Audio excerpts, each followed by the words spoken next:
This is the Education Business Podcast for consultants and business owners providing services in schools. I'm Claire Riley, and I'll be sharing how to start, grow and scale your education business. So today we're talking about dealing with haters. And yes, there are even haters in the education space, and often they're even more on the high horse than in any other industry. So education is this industry of knowledge, and everyone professes to have knowledge in the industry, which of course they do. So then it's really easy to have your thoughts or your words or your statements questioned by someone who thinks that they know better than you do. Someone who doesn't believe what you believe or doesn't see things the way that you do.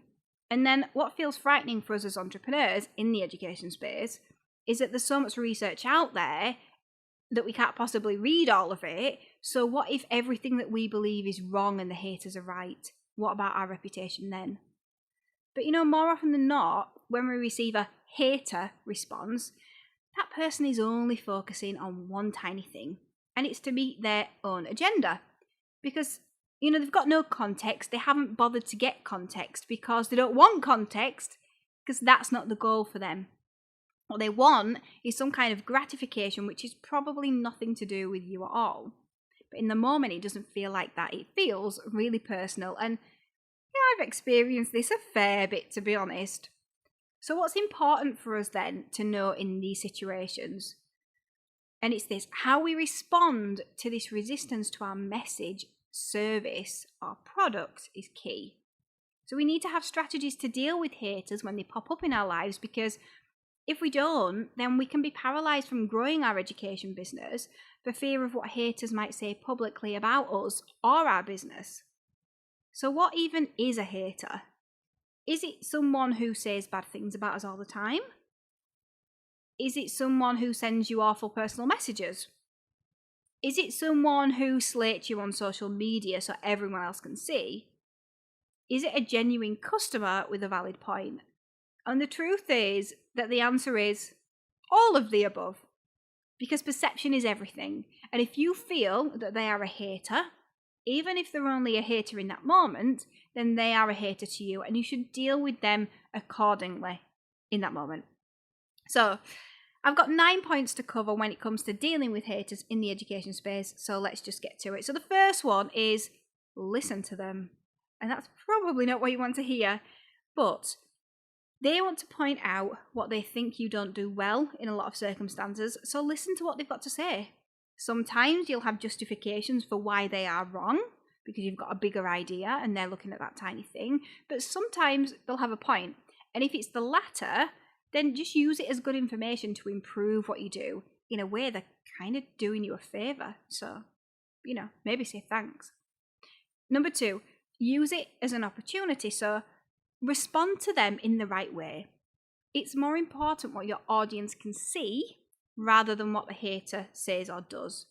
It's a great time to be able to show your character and your knowledge, so think of it as them doing you a favour.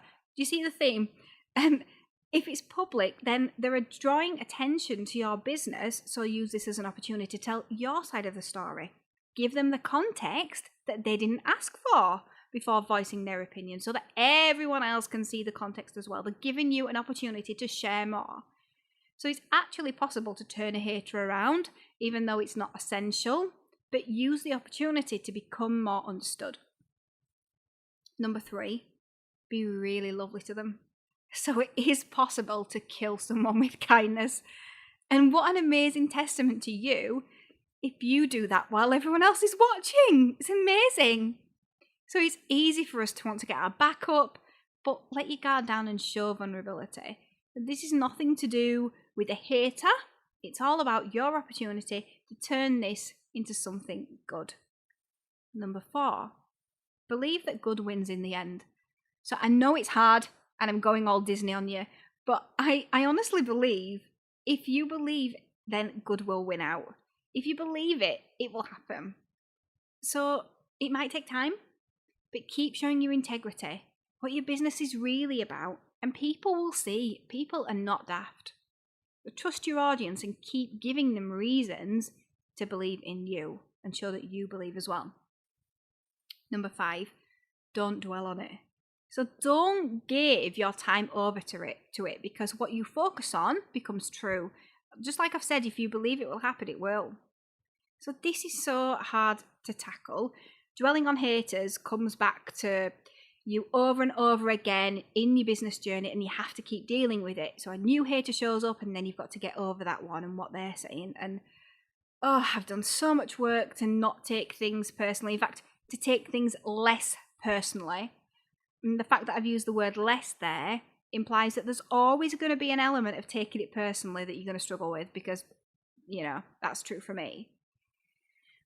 When you've grown a business from scratch with your own idea, then it can be really difficult to separate yourself from the business. And we forget that people see the business as a business. It's soulless and it's making a ton of money, and they are possibly jealous. And they don't always think rationally when they address the business. They don't think about the person or the people behind that business. So a great cure or distraction for dwelling on haters is having much bigger problems to focus on. So put your energy somewhere else. Put your energy into growth, whether that be in your business or personal growth. In my experience, when your haters realize that they're not having the desired effect on you, then they just stop doing it as much. And you know what? Take delight as well, knowing that they're focusing on the wrong thing for their life or even for their business, because sometimes, unfortunately, it is a competitor in disguise. And you'll know that. And that just says a lot more about them than it does about you. You don't have to let everybody know about it. You can know. But know that they are spending their time trying to bring you down rather than focusing their energy on growing their business. So that's actually useful to you. That's a gift. And keep reminding yourself of that. Number 6, it's not personal. Yeah, this is hard. It really isn't personal. So what they say really isn't about you. It's actually about them. It's about whatever is going on in their life, what their frustrations are, what they perceive you have and they don't. And this is all about perception, isn't it? The struggles that they have that they think are just easy for you, which are probably not, but they think it is.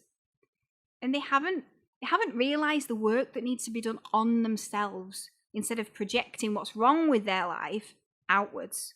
But personal development, guys, everything comes back to that. I'm a massive advocate.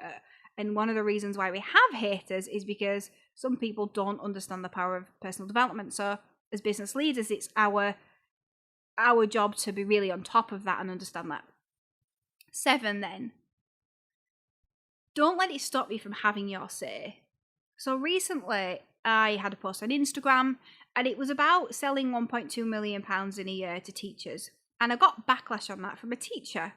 So she didn't think it was right that I was making money out of teachers. But she missed the point completely. And she wasn't my ideal client, obviously. She didn't have the context.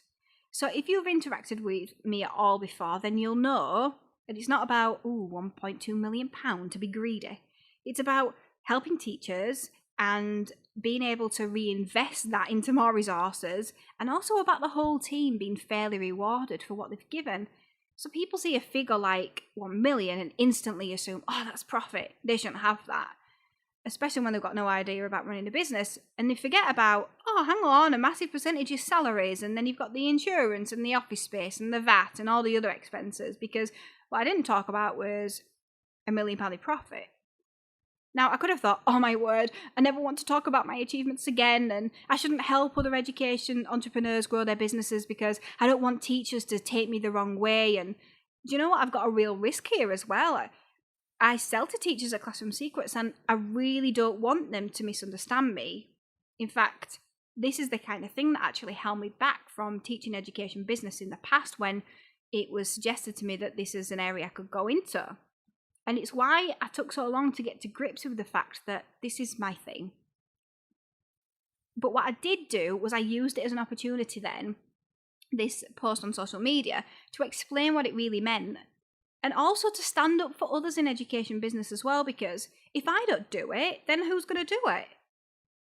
Because one thing I've experienced is that, there is this small section of the teaching community who believe things like resources should be free for teachers, and I'd love that. I'm not against that at all. It would be great if it was a thing. I wish it was a thing. But generally they bark up the wrong tree by expecting the whole sector to work for free and businesses to pay for it, because that's not even a business. How would that even work? Nobody walks into Morrison's and expects to pick up free potatoes and all the staff to be volunteers. That's not how society works. If it's going to be for free for teachers, then someone still has to pay for it, and it would need to be funded by the government or something. So the key's in the explanation.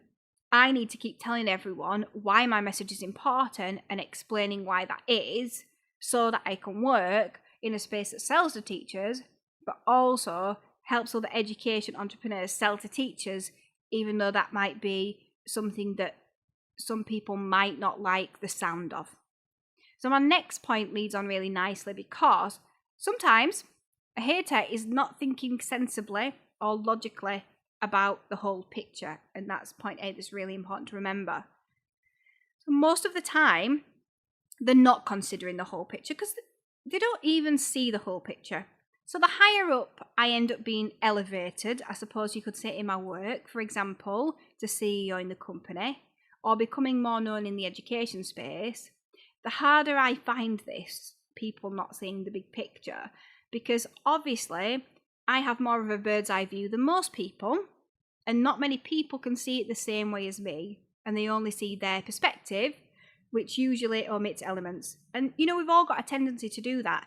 Even when we do have a bird's eye view, we've all got biases, and we've all got agendas that we want to push. So that hater is thinking about one area that they can moan about and how that links to their current circumstances. And it's nothing to do with you, and it's all to do with them. You just need to keep reminding yourself that they are not coming from a complete picture place, so it doesn't make them right. And the 9th point, then, the last point, is it's inevitable. So if you're growing your business and becoming known, then it will happen. You will get haters. So the bigger your audience grows, the more haters you will get, because it kind of works on a percentage basis. So the more your audience grows, and the more haters you will have, but it will be the same percentage. So I feel like it can be harder in education because there is a lot more red tape, and we don't want to stand out as saying the wrong thing because it can be quite damaging. But if you don't say anything, if you say nothing, then you don't have a business. You have to be solid on your reasons for why you do what you do and why you've got a point. You're not saying, well, it's my way or the highway, or you shouldn't be anyway. What you're doing is offering another solution. You're offering a different point of view with what you believe and why you believe it. And it's your job to get really confident in that and keep speaking out even when you're afraid. And to do that, you need to come back to personal development and do the work within. And that's how you keep yourself topped up with this courage, energy, and enthusiasm that you need to move forward and deal with the haters on a sometimes weekly basis, sometimes monthly basis. I mean, if you're really big, probably daily basis. So that's my 2 pence then on dealing with haters in the education space. So if you don't have any haters yet, then that's a sign that you need to grow your audience more. So if this has been helpful at all, then please sign up to my weekly email where I share more tips to help you grow your education business, and also the UK education news that I use with my team at Classroom Secrets as well, and my team at the Education Business Club. Thank you for listening to the Education Business Podcast. To get more information to grow your business, sign up at educationbusinessclub.co.uk.